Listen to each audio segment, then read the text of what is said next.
जो मनुष्य भगवान को ना देखकर सात्विक राजस और तामस भावों को ही देखता है, उनका भोग करता है, उनसे सुख लेता है और उन भावों से मोहित हो जाता है, अर्थात भगवान की दुर्त्यय गुणमयी माया से बंध जाता है और फलस्वरूप बार बार जन्मता है, मरता है।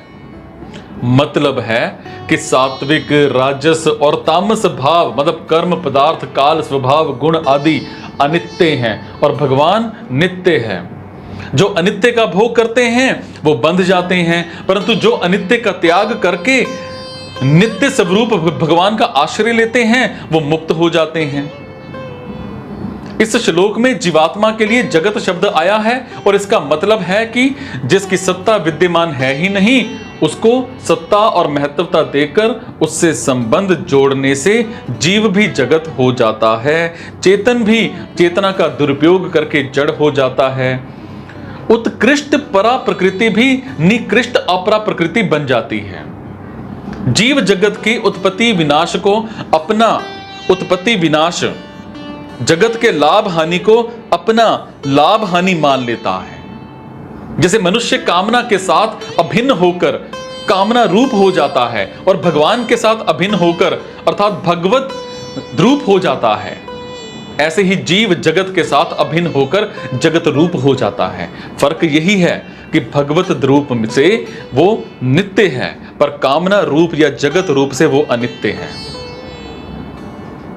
जीव ने भगवान के सिवाय दूसरी सत्ता को माना, सत्ता मानकर उसको महत्व दिया, अब महत्व देकर उसके संबंध जोड़ा और संबंध जोड़कर अपनी स्वतंत्र सत्ता का अभाव कर लिया, इसीलिए वो जगत बन गया।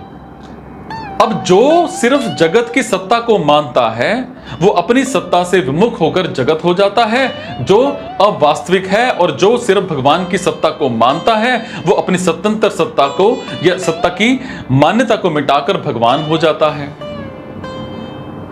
जीव को जगत कहने का मतलब है कि उसका चेतना की तरफ ख्याल ही नहीं रहा, हालांकि जड़ शरीर को ही मैं और मेरा मानने लग गया।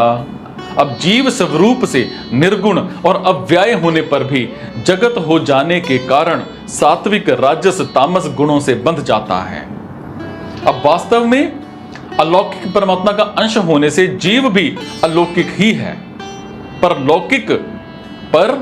लौकिक जो होता है ना, मतलब जगत को पकड़ने से भी वो लौकिक हो जाता है। अब अहम से लेकर पृथ्वी तक सब अपरा प्रकृति है।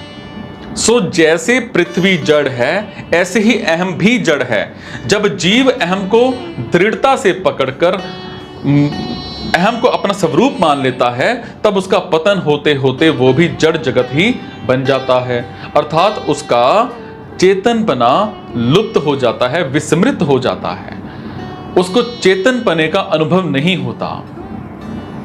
जो गुणों में आसक्त नहीं होते उनके सामने जड़ता रहती ही नहीं, इसीलिए उनको सब जगह भगवान ही भगवान दिखते हैं, परंतु जो गुणों में आसक्त होते हैं उनको भगवान दिखते ही नहीं। हालांकि संसार ही संसार दिखता है, इसीलिए वो भगवान को भी संसारी ही देखते हैं, वो गुणों से अतीत भगवान को भी गुणों से बंधे हुए देखते हैं, अविनाशी भगवान को भी जन्मने मरने वाला देखते हैं।